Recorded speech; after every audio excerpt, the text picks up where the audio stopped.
Okay, I think we'll make a start. Welcome to our webinar on optimizing milk solids production. My name's Gordon Gray. I think most of you know me by now anyway. I manage the milk supply in the northern region. With me on the webinar we have Bryan Harte.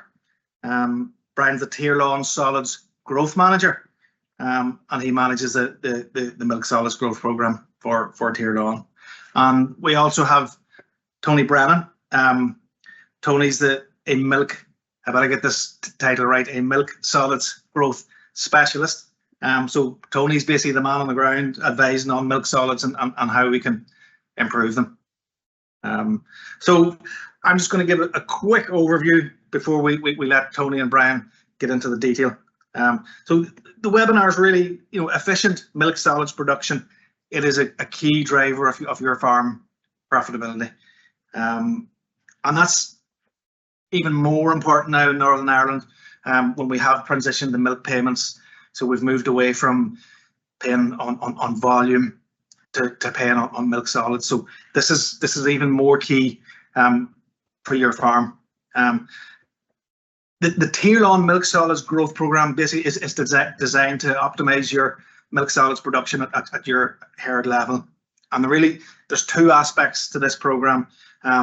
There's basically the measure aspect and the manage aspect. Now, I'm not going to go into any detail here on this. I'm just giving you an overview, so I don't want to be stealing Bryan and Tony's thunder. But basically, the measure piece is this milk solids tracker, which you have access to on your Tirlán farm life, and that is basically telling you the kilograms of butterfat and protein, or the total solids that you're producing on a daily basis, and you can track that against previous years. You can set targets and all that. So it's telling you where you are with milk solids on a live basis, as opposed to finding out a month later or 6 weeks later when you get your milk check. So that's a critical piece. The other part of the milk solids tracker is it gives you an idea of your herd health. Two important sort of root causes of herd health issues are energy balance or subclinical ketoacidosis and SARA, subacute ruminal acidosis. Now, your butterfat and protein ratio gives you an idea as to how those issues are getting on in your farm, and they are critical to your herd health. So that's what the tracker measures. It's measuring the amount of milk solids you're actually producing on a daily basis, and it's actually measuring your herd health for you. So it does give you very good insights on how to manage the herd and how to improve efficiencies. The other aspect of the milk solids growth program is the manage aspect, and that's basically, this is where Tony, the milk solids growth specialist, comes into his own. He's able to look at your tracker and analyze your performance and look how the thing's going. He can then advise you on nutrition, be that grass growth, supplementary feeding, indoor diets, whatever, and also advise you on herd health and ketoacidosis and SARA, like I just said. So that's a sort of an overview of the program. So there's the measure piece with the tracker, and then the manage piece with Tony, who comes out and advises you on your nutrition and your herd health. So before I hand over to Bryan and Tony, I guess Bryan first. This session is going to be recorded. The weather is absolutely excellent. There's milk flowing everywhere. Everybody at the tractors right in the fields, it is flat out. I've had quite a few calls saying we're not going to make it. Can you get it recorded? So this is being recorded, and we'll probably have it up, I'd say, this evening or tomorrow. Maybe I'm making too big a promise there, Caroline, but we'll see. And if you do have any questions, if you can just put them in the chat, just type them into the chat. If they're pertinent questions during the webinar, I'll bring them up at the time, but we do intend to leave about 10 minutes for questions and answers at the end. So I'm not going to say any more. I'm going to hand over, I think, to Bryan first. So Bryan, over to you. Thanks very much, Gordon, and thanks for everybody for taking the time to join us today. So over the next 15 or 20 minutes, Tony and myself are just going to go down through some of the different aspects that we come across, both from a perspective of the Mik Solids growth program, but probably some more specific nutritional things that we see affect overall Mik Solids deliveries into Tirlán. And look, Tony in a minute is just going to touch on some of the key performance indicators like body condition scores, and then we'll just go through why we're focusing on Mik Solids, and probably more so some of the interesting stuff of the actual data that we are actually generating out of this, and how that can help you make more informed decisions on your farm to get the most out of cows. So what I might do is I'll hand it over to Tony now, and Tony will bring you through the next few slides there. Hello, thanks for having me. Tony Brennan here. I'm sure a few know me. I suppose the first main indicator is body condition at calving. What we've seen across the board last year with the good back end that there was, cows were increasing plate nutrition and coming up to dry off, so they're in good condition. The herds that maybe milked on longer and over the winter on that, them cows probably weren't in as good a condition because silage quality that was made last year wasn't hectic, so cows weren't dried off in ideal conditions, and then the shorter dry period. The underconditioned cows combined with the poor quality silage, it resulted in many underconditioned cows, thinner cows calving down, which the one calving down the ideal body condition of 3.25, 3.5. Whenever they were calving down, they were too skinny, which they had more knock-on effects of that there. Again, then the overconditioned cows, they'd struggled to calve and more prone to metabolic disorders. So, and back then to what we see, the big issue, the underconditioned cows will struggle to will have reduced milk yield and struggle to maintain calving patterns. So once calved down, they will lose more condition, get it harder to go back and calve during that 12-13 weeks after calving. As you can see on this here slide, the early lactation management, the energy intake is key, and that is during the first 100, 130, 40 days. That is key. Once a cow calves down, her initial instinct is to start milking. And she's going to be getting up to 25, 30, 35 litres of milk. She's going to be stripping condition off her back, and that determines how much condition she'll strip off her back will firstly determine of what condition she was whenever she did calve. So what we are trying to do is just reduce basically the condition loss once the cow calves. You can see there the milk yield on the left hand side, whenever the cow is going from 20 to up to 35, 40 litres, she's in the red because she physically can't get enough dry matter into her at that stage. That's what we are, and that's along with that there, she's going to lose more condition. That's what we are trying to reduce. And all the data and analysis we have over the last number of years shows that the cows that lost the least condition after calving for the first 60, 80, 100 days had a far better chance of going back and calve and actually milked on better through the course of the year and ultimately produce more milk solids at the end of the year when drying off. I suppose the butter fat to protein ratio, that's the new thing that we've come out with there now, and we're sending text messages to farmers that might be over that there. Basically, to explain what that there is, first of all, it's a high fat to protein ratio, which is over one before, they're consistently linked to greater negative energy balance and weight loss. And everyone's probably thinking, well, how do you work out this butter fat to protein ratio? It's as simple as dividing your butter fat into your protein. If that ratio is over 1.4, your cows are on ketosis. If you're dividing that butter fat and protein as well, and it's below 1.1, your cows are on acidosis. Ideally, herds that run 1.2, 1.25, they're perfect. They're in perfect condition. So the cows, they can be milking well, but they're getting enough energy into them so that they're tipping along nicely. Cows with increased fat to protein ratio experience increased body weight loss in the first week to 8 weeks post calving. This affects conception rates of breeding, which we all know that cows that aren't in ideal condition, they're going to get it hard to go back and calve. Cows with a fat to protein ratio of more than 1.4 are susceptible to ketosis, which can also turn and lead to increased cases of displaced abomasums, ovarian cysts, lameness, and mastitis, which is basically, it's just the whole system is under too much pressure. The cows, they're milking off the back, they haven't enough energy. The cow is stressed, so you're going to have all these knock-on effects that ultimately will come out in the cow. Negative energy balance delays the recovery of postpartum reproductive function, resulting in altered immune system response to pathogens, leading to increased case of mastitis and metritis.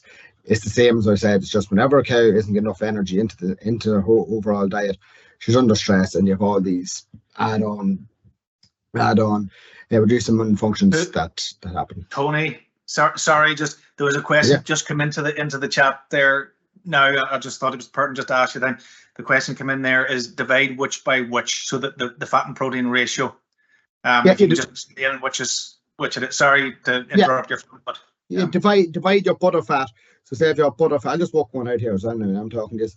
Say if your butter fat there is at 4.3, and then your protein is at 3.5. So all you do is divide 4.3 divided by 3.5, and that's coming up at 1.22 of a butter fat to protein ratio. So it's divide your butter fat first into your protein, and that will give you a ratio. Is that okay?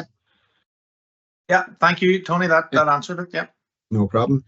So basically, the takeaway mesh in that there is basically we want cows to lose the little amount of condition after they calve as possible. So cows that lose less than half body condition the first 5 weeks of calving, they ovulate 15 days earlier, which is massive. You know, if they're ovulating earlier, they're going to have a better chance of having better eggs released, so they go back and calf a lot earlier. So the reach flush out was 14 days earlier. The cows that lose one body condition. Do you know what I mean? And the whole, for people that say are compact calving that there, you want to be getting the whole 305, 310 days of milk out of that cow. So the quicker she goes back in calf after calving, the longer of a milk pattern you're going to get out of that cow. So Brian, maybe you take us through this and why focus on milk solids. Yeah, so probably just to give everyone a bit of context as to like, why did we start focusing on milk solids? We would have found an awful lot of people, firstly, within Tirlán, there was massive variability within our suppliers. We have people doing, say, 350 kilos of solids, and we have people doing 750 kilos of solids. So we wanted to try and probably understand where that massive variability is coming from. Because in an awful lot of situations, we would have actually seen that when you get into the accounts of these people and speak to them directly, they would actually have very similar inputs and similar costs. So everything was costing them the same, but the output that they were getting was vastly different as well. And we were also seeing fluctuations from one year to the next within a specific farm as well. And ultimately what we were trying to do is just try to get the actual focus onto solids. People are generally talking about litres when we actually want to try to get them actually focused on solids. And on the next slide then we actually have an example then of a couple of, on the next slide actually is a slide we put into every presentation we do on milk solids, just to get people to actually work out how many kilos of solids their cows are producing, okay? So in this example, the first thing you need to do, if your cow is producing 24 litres, okay, the first thing we need to do is get that 24 litres and convert it into kgs of milk. So the 24, to do that, we multiply our 24 litres by 1.03. That'll bring it into kgs of milk. Then we'll get our butter fat and our protein. So this example is 3.4 protein and 4.3 butter fat. So that means that 7.7% of every kg of milk is actually butter, fat and protein. This is the element that you're getting paid for, and the element that we want people to focus on as well. So to work that out then, you get your kgs of milk, 24.72, multiply it by your 0.077, which is 7.7%, and that gives you your 1.9 kgs of solids, okay?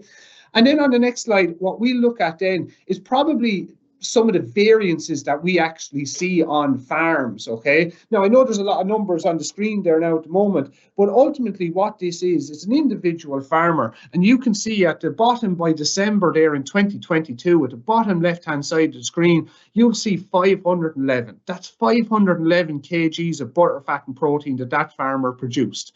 And in 2022, and in 2023, you would have seen there that they would have produced 474, and last year in 24 they would have produced 440 kilos of solids. So this is the same herd, same genetics, same management. So where is this massive variability coming from is what we wanted to try really and investigate. So if you look at it, say midway on the screen there, you'll see I have April highlighted there in red, okay?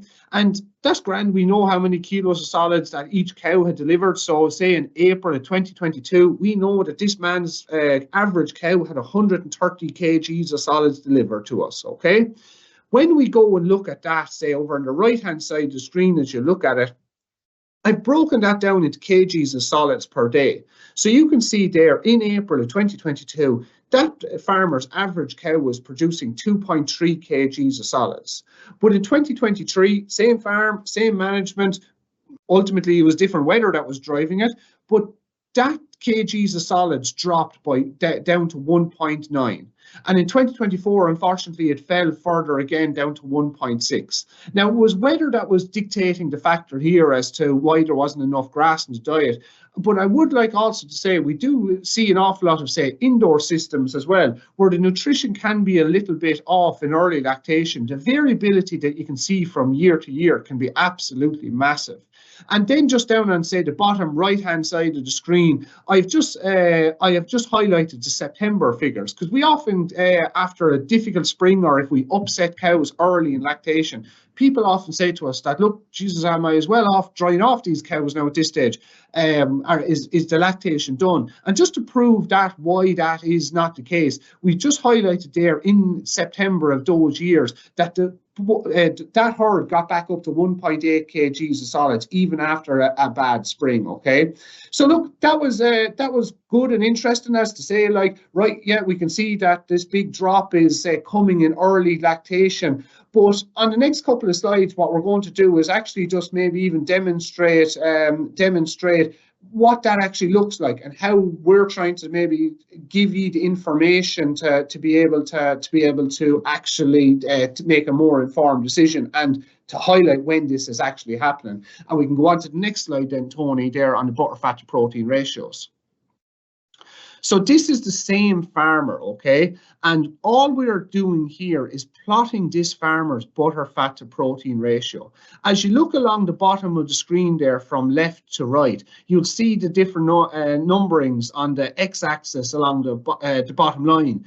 Those are the weeks of the year there. So you can see that in around week 6 of every year, the first or second week of February, this farmer starts supplying milk back to us as a spring calving herd, okay? Up along the y-axis, you will see there the actual ratios, and you will see a line across from 1.4. Ultimately, we don't want any farmer, well, depending on breeds now at times, your breeds can have an influence on this, but we want to try and limit the amount of time that farmers spend with a ratio above 1.4.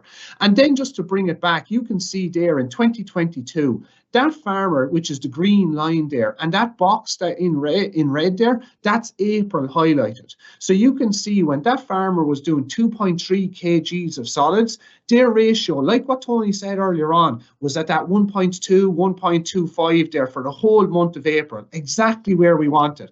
And that was very much correlating, say, when we were getting our 2.3 kgs of solids.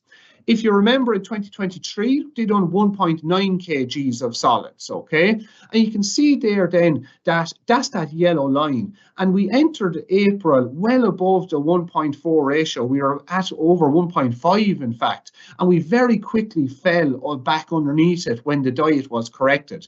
And that was when we were doing 1.9 kgs. And when we were doing 1.6 kgs of solids per day, we started the month well above 1.4 and had spent a significant amount of time. You'll see it, that purple line there. We'd spent a significant amount of time above the line, and we spent the majority of April above that 1.4, and that's when we done 1.6. So really the takeaway message here is we're very much seeing that when our butter fat to protein ratios are quite high, it's directly correlated with reduced milk solids supply. And this is the type of information, say, that when Tony goes out on farm, it's this sort of information that Tony will be actually bringing out to try and identify the different stages of lactation when we'd actually be going in to try targeting with, say, a change in nutrition plan or an improved nutrition plan. So I'll hand it back to Tony, because I think Tony has another example of one of these there as well. Yeah, and what we actually have an example here is an actual example from a Northern Ireland farm that you can see, do you know what I mean, in the first 3 to 4 months there, everything is perfect. They're in around that 1.2, 1.3 of butter fat to protein ratio. And then come the late April, early May, whenever some farmers are trying to get out to grass, the whole ratio just drops to under 1.1, which indicates acidosis. So basically, I know from dealing with this farmer, he went out there, this example is he was in the middle of May, late May, he was going into after grass, it was grazing, there was real leafy stuff, it was top quality, but there just wasn't enough on it, it was real leafy. And as well as that there, it was very variable. I mean, there was a lot of wet weather came there, so cows weren't getting full feed of grass, so it was going through them far too quick. So you can see that every year there, in that example, that one went under the 1.1. So basically we needed to try to identify it now going forward this year. What can we change? What can we do better? So I will go through a couple of examples now later on in this case. So the northern example, low ratios. Cows, why the low ratios? Cows are at grass full time. So you're going from fibrous silage, and it's a consistent diet. Doing silage and meal and maybe a bit of straw. That is the diet. And the cows are inside, they're content. Then whenever they put out grazing, yes, they're getting good quality, high energy grass into the system, but it's very variable as well. It could be a wet day today, a dry day tomorrow. Trying to allocate grass can be very difficult for some people. Allocate too much, and the cows that tramp grass in the ground don't allocate enough. Cows don't get a good enough feed. Then the likes of the nuts in the parlour, you can say, some people would say, oh, well, just these cows doing they're very loose in the dung and that there. The likes of feeding, the likes of concentrates, doing high beef pulp of that there, high starch, in the parlour, that will just help that cow a wee bit more. The consistent diet versus the changeable conditions, that's been true. It's the man above us, the weather, it's going to dictate a lot. And the dungs are a lot looser. And that's just basically because from going from a silage diet that's high in fibre versus a grass diet which is low in fibre. So that's the rumination is taking a lot quicker time to do the rumination process. It's not staying in the rumen as long as being bypassed. They're not getting all the values out of the fibres in the diet. So how much energy does a cow actually need? Tony, sorry to interrupt you. We're getting a lot of questions coming through here. We did promise we'd finish at 1:30. So I'm not trying to rush you on too much, because this is serious interest in this now, but just be aware it's we're sort of I want to leave loads of time for these questions here because there's a lot of them. Yeah, no, that's no problem. That's no problem at all. That's good. I'll go through this quickly then. So I do think it is very important that how much energy does a cow actually need. Do you know what I mean? A cow that's given 24 litres versus a cow that's given 25 or 35 litres. It's going to be a massive variation of how much energy that cow actually needs. So for the example I have here, a cow producing 28 litres of milk will have an energy demand of 218 to 225 megajoules of energy. So how did we get this? So first of all, for a cow just walking about, eating, breathing, drinking water, she needs 70 megajoules just for maintenance alone. That's just to stay active. Now, for the litres for every litre of milk that the cow produces, that cow needs 5.3 megajoules of energy, right? So 28 litres multiplied by the 5.3 megajoules is 148 megajoules of energy. And we have to remember, plus our 70 megajoules of energy, which is just needed for maintenance. So overall, this cow, for producing 28 litres of milk, needs 218 megajoules of energy, total requirement. So that's what the cow needs. Then you can ask, well, sure, that's what she needs. What is grass? What's silage? What's concentrate? What energy isn't that there? So I've just done roughly grazed grass, depending on the time of year. Early grass, you're going to have better, it's high in energy, or after grass compared to in dry conditions. So grazed grass, you're looking at an ME of between 11 and 12.5. Good quality silage of 69 D value is 11.1 ME, and average quality, which realistically what we've been dealing with an awful lot the last couple of years, is that 64, 65 D value silage, which basically it's just maintenance. It's not enough for lactating cows. So you're talking about 10.3 megajoules of energy in that. And you have to remember, cows will struggle to take in more than 11, 12, 13 kilos of dry matter of grass silage. Then with maize silage, you're talking about 30% starch, 30 dry matter, you're talking 11.5 MEs of energy. And then concentrate, depending on what's in it, you're talking between 12 and 13 megajoules of energy. And so here's just a couple of very quick examples. I'll not hold these too long, Gordon, we'll get through them. So the one on the left, this ideal condition, cows out grazing full time, like a day like today. The dry matters of grass, they're up at 21, 22, like it's fantastic weather at the time of year. Grass in great condition for grazing. So good quality grass and 3 kilos meal is producing 220 megajoules of energy. And you see that will sustain 31 litres of milk for that cow. That is the ideal, lowest cost, highest output system you could be thinking of there. And then you look at the example on the right, indoors, full-time on silage and on 5 kilos meal, which a lot of people would be working off that. So you're talking your 64, 65 D-value silage, as well as 5 kilos of concentrate, which is only giving you 175 megajoules of energy, which actually, that is only going to produce about 20 litres of milk for that cow. There's the next one on the left, indoors, full-time on high-quality silage. You're talking 72, 73 D-value silage and 9 kilos of concentrate is given 230 megajoules of energy, which is enough to supply 32.1 litres of milk to that animal. And then on the example on the right-hand side, which is nearly the exact same, indoors full-time on an average quality silage of 9 kilos of milk, it'll only equate to 27.2 litres of milk. So you have a difference of 5 litres of milk there. And basically the only difference is the quality of the silage, which at the end of the silage, it's going to be the large portion of feed or of the animal's diet. So we really need to concentrate on making high quality, good feed. Then there's the under allocation of grass, what really can happen going out grazing. I mean, it's that variable. Cows are often capable of taking more than what we can think. And I'd always be kind of basing that cows going to eat between 19 and 21 kilos of dry matter anyway. So then the wet weather and the low mower grass can adjust that. Reducing the dry matter to 13 kilos, that's 110 kilos of fresh weight at 12% dry matter, and feeding 2 kilos of concentrate can support about 20 litres. And just if you take from this here, dry matter intake, if we go at 16 kilos of dry matter intake, if that grass, like the likes of today, is 20% dry matter, a cow will only need to gain 80 kilos fresh weight. Whereas if the dry matter of that grass is at 12%, that cow needs to gain 133 kilos of fresh weight, which, it's nearly physically impossible for a cow to gain 133 kilos just of grass alone, which rumen physically cannot take in that much grass into them. So it's just very interesting to see the difference in dry matter it actually has and what the cow needs to be taken in to fulfill our requirements. Bryan, should you go through this and we'll finish up and go through a few questions. Is that okay? Yeah, look, just to very quickly summarise it, look, we went through everything there from the Mik Solids tracker that's available on Tirlán Farm Life for everyone. Tony is available to go out to farmers. The one thing I would like to encourage everyone to do is to get Tony out and actually go through your own individual figures. And look, that's as much of a summary as what we need there. So Gordon, I might hand back to yourself then and we can start getting through some of the questions there.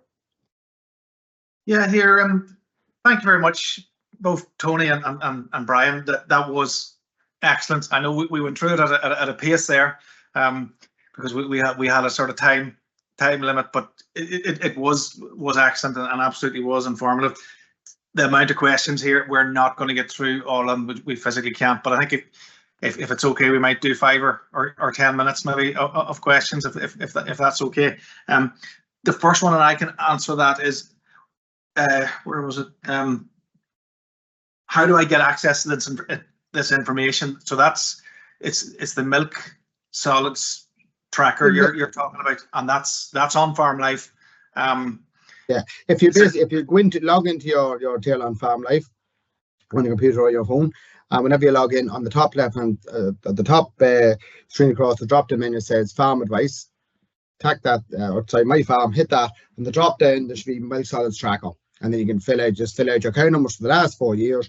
It'll work out what milk solids your cows have done based off the milk that you have sent into Tirlán, and it'll work out then what if you want to have an increase of 0 up to 20% increase coming this year. You can set that out, and it'll generate an algorithm to say what milk solids you need to be hitting per day in order to get to where you want at the end of the year.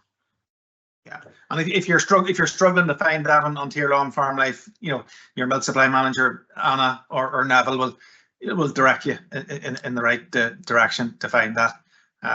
And Tony, you're available as well. But I think if you talk to Neville or Anna first, they'll talk you through that. There was a question come in here. I think this is a recent entrant to Tirlán. I've just bought cows in calve and they're starting to calve. How do I work this out? So this is this new entrant. He's just started, Tony. So he's just.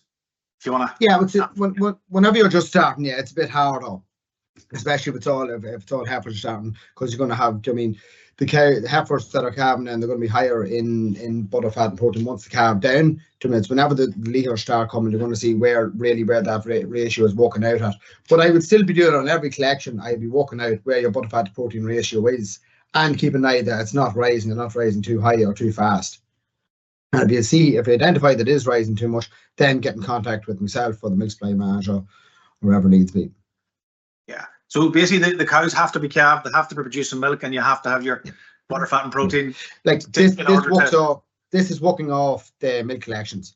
So yes, off every collection, we'll be able. You can work it out yourself, or else, in case you are going over the 1.4, you will get a text message about it. Yeah. There's a few more questions about the ratio, but there's a few. There was one came in here. Tony or Bryan, what's the best way to adjust into grazing from a full-time indoors regime? Yeah, I suppose it's to take it handy. Do you know what I mean? If you're going out grazing, go out by day at the start, or even if you're milking, let them out after morning milking, that slight bit hungrier, it's going out grazing the grass, and take them in then around 2, 3, 4 o'clock, just to get a belly full of silage as well before milking the evening. Keep them in a night for a while. It'll depend on the conditions. Ultimately, I mean, if it's cold weather, wet weather, I would be slow to try and just throw them all out. So I would just do it slowly and keep in that bit of silage and long fibre into the diet, just to help with the transition period when going out grazing. Yeah. Thank you. We have a supplier here. He's asking, he's just worked out his ratio, from his milk doctors there, and it's just over 1. His ratio is just over 1. And he's basically asked, what does this mean? What does this mean for my herd, and what can I do to fix it? Yeah, well, ultimately, going on them figures, that herd would be in acidosis. So there'll be a few things that we would have to look at. The grazing regime or the feeding regime would be the first one. What is actually being fed to the cows? What stage of lactation or that? I suppose I can, even after this call, if that farmer, I can give him a call after and go through it. But the likes of that there would be maybe coming out grazing full time, going in maybe in the second round grass for talk's sake, that's real short, leafy, grass that's just flying through the cows. There's no long fibre to slow up the whole rumination process. Yeah, that's the only detail I got on the question, but I suppose you need to know more about the system and what's happening. Don't need to be able to answer. Ultimately, yeah, if you're below the 1.1, that herd is in acidosis. Yeah, so we need to put you in touch with this supplier, I think, and talk to him on a one-to-one basis, I'd say. Yeah. Then just on the ratio, there was another question came in there. Right, so you're telling me to keep between 1.4 and 1.1, and if I do this, if I manage to do that, what benefits do I get for the herd? By doing that, what we would have done, Gordon, is probably we would have tracked an awful lot of, say, suppliers that are supplying a high level of milk solids, right? And what we're generally finding is that they are between the 1.1 and the 1.4. Now, for ourselves, this is not new to us. This science has been around for 40 or 50 years. An awful lot of just good research after even recent years after being done up in Hillsborough on it as well. But ultimately, the science will tell us when we are between our 1.4 and our 1.1 in this range, this is where the cow is at her optimum health, okay? So generally when we go above that 1.4, we're heading for subclinical ketosis, and if we go too far, we will eventually end up in ketosis. At that stage, normal immune function has been impaired. So like we'll be putting vaccines into cows at this stage of the year and in early lactation before breeding. Cows are very similar to ourselves. If they don't have a proper functioning immune system, they won't get the response that they require from the vaccine. And then obviously, say when you're heading down below that 1.1, heading for that acidosis, which Tony just spoke about, it's at that stage you're seeing a drop in rumen pH, and you're ultimately not converting feed efficiently at that stage, and that's when you're seeing cows getting very loose. So it's very much, from our perspective, it's where we're seeing the greatest amount of milk solids being delivered, but the science will also tell us that the animal is at her healthiest when you're in between those. And look, in some instances you cannot avoid straying into them at times. Yeah, so basically the message I'm getting there, Bryan, is keep between 1.4, 1.1. That's when you're at your most efficient. That's when you're going to get your most milk solids. That's when your herd's going to be the healthiest. And ultimately, what we're trying to do is provide this information through, say, Tony getting out on farm to be able to say, because what we're generally seeing, Gordon, is if it's happening one year, it's generally happening every year, like, you know. So it's something small that can be tweaked in a diet that can stop that can often result in a big increase in the amount of solids that are delivered on the back of it. Yeah, no, that has answered that. That's brilliant, Brent. There's a question here then. My milk protein and butter fat is very inconsistent when my cows go to graze and drop quite significantly. Why might this be? I think you maybe answered it in the presentation, Tony, but it's no harm. Yeah, it's just back to the variability of the feeds going into the animal at that stage. Do you know what I mean? Whenever a cow's inside, do you know what I mean? It's the same consistent feed day in, day out. Whenever they're out grazing, you've wet days, dry days, more grass allocated, less grass allocated, dry matters, high or low. Do you know, it's just the variables. That's all it is. And do you know, I mean, basically, the likes of, say, the wet weather, which normally we've seen the last number of years, whenever people were out allocating grass and wet weather, they actually won't allocate enough. Cows couldn't get, as I said, in the dry matter of the grass, couldn't get enough dry matter into their stomach, so they actually couldn't produce to what they were capable of. Yeah, and there's another very related question here. Again, a good question. Can I reduce concentrate feed to milking cows when I go out to graze? Again, Tony or Bryan. Yeah, you know, I mean, it'll depend on majority of things. The likes of what was the feed, what was the silage quality of concentrate being fed whenever the cows were inside. So, I mean, what is your grass quality like when it's outside? Are you going into covers of 1,1400? Are you going into 600? Are you going into 2100? So, I mean, it'll just depend on the quality of the feed that actually be fed to that animal at that stage. Yeah, no, that's good. So you really, you know, and look at your Mik Solids tracker and see how you're tracking. You know, it'll tell you. Yeah. So yeah, no, that's a good question. There's quite a few other questions. They're all on the same sort of theme. Let me see. Oh yeah, here's one. How can I keep my butterfat up in a fully indoor system feeding heavy amounts of meal? So there'd be a fair few suppliers here in Northern Ireland. Tirlán suppliers now would be indoor systems and feeding, you know, very high levels of concentrate. Tony or Bryan. So the first thing we see with that to keep butter fat right, Gordon, is you have to get proper rumination, right? So building actual proper fibre into the feed, whether that's structural fibre like adding some straw, or it's going to be, say, fibre through the form of, say, digestible fibre like beet pulp or soya hulls or something like that. It's very much around, say, making sure that yes, we want to get a lot of MEs into the cow, but making sure we're delivering them in a very balanced way, and we're not too overly reliant on readily fermentable starch or readily fermentable sugars. Ideally, we want all of our energy going into the cow's rumen and being very evenly broke down, not rapidly fermented. So that's where we very much see that, Gordon. Yeah, I'd say that is an issue now up in Northern Ireland here with the amount of concentrates being fed. So it's getting that concentrate fed as evenly as possible, Bryan, I suppose, is the key, and the type of concentrate. And the type of concentrate is going to be absolutely essential there, yes. Yeah. I know we would love to do a lot more of these, but there actually is a load of them here. I think we can probably get back to some of this, but I think we've gone over time here. But there is one more question actually. This seems to be coming up a lot here for robot herds. So basically, there's about 5 of them here, so I'll try and put them all into one.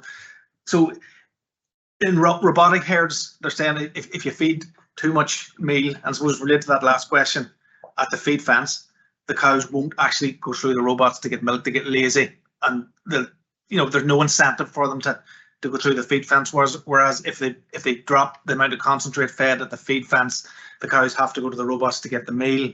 And just to your last question, you're saying feeding slugs of meal isn't good for acidosis. It's going to lower your ratios. What do we do? And now there's a couple of men with feed first systems and that sort of thing, which helps. But what can we do in this case? I think in those situations, and there's almost a follow on from the last question as well. And we deal with quite a few farmers with robots. again, it comes back to, yes, we need to probably increase the amount of concentrate going through the robot, and when we do it, we're going to increase it in the form of like using ingredients like maize meal, which is a bypass starch, using like beet pulp, which has the same energy content as say our barley. So we do have to feed a slug of meal, but it's of concentrate, but it's about the form and the way we deliver that to the cow. Like ideally what we want to do is have our concentrate going through the robot that is maize meal, beet pulp, so it's not going to upset a cow very easily, and the majority of it then say our starches are very readily digestible starches like our wheats, our barleys, they're going through the feed face with the diet feeder. Yeah. So again, it comes back to just trying to balance it. We know we need to put a certain amount through the robot, but it's just about making sure that what we are feeding is balanced, and that's exactly what Tony does out on farm. Yeah, it's getting the balance there, Brian, I suppose, is the key thing. There's another raft of questions actually coming here that's actually related to that. So you're talking about slug feeding. Again, this is a parlour man. He's only feeding through the parlour. It sounds like there's no out of parlour feeders or diet feeder. How does he avoid acidosis? Again, very much like that. We would see that very commonly that feeding through the parlour is the only option. You have to have the concentrate, whether it's a coarse ration or a compound feed. It has to be very well formulated to make sure that there's a right level of fibre and NDF going into that to keep the rumen right. Because what we can often do is overload those with energy, and we end up making the cow very loose, and we're ultimately losing some of the nutrients that we're paying a large amount of money to buy in. They're passing out to the cow undigested as well.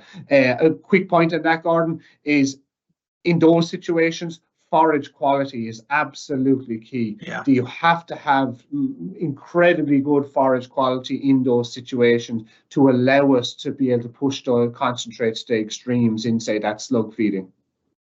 Yeah. No, that has answered it, Bryan, and thank you. Listen, there's a lot more questions here. I don't think we have time now. They're all fairly similar, actually. I think I've managed to capture the bulk of them that are related for each topic. But like I say, we can't answer them all here now. Tony is available, and he is available to come on the farm for you and advise you and talk you through the tracker and advise on nutrition and herd health. If you want to talk to Tony, I think the best thing is to contact Neville or Anna. You have Neville and Anna's phone numbers, and they'll talk you through it and get you in contact with Tony. So I'd just like to thank everybody for joining us on the webinar. We've actually more on it than I expected, and the questions are absolutely excellent. And I suppose that sort of goes back to the subject matter is very good and very well presented. It was rushed, I suppose. We did set ourselves a very tight time limit. But it was very good and very informative, and it was excellent. And I'd just like to thank both Tony and Bryan for coming to talk to us. And I'd say, thank you very much. And this will create a fair bit of work for you, Tony, I'd say. So just be prepared from the amount of questions that's coming through here. So I'd like to thank the two of you. So I'd like to thank everybody on the call. So that's a thank you from me and a thank you from Tony and Bryan, and goodbye. Thank you. Thank you.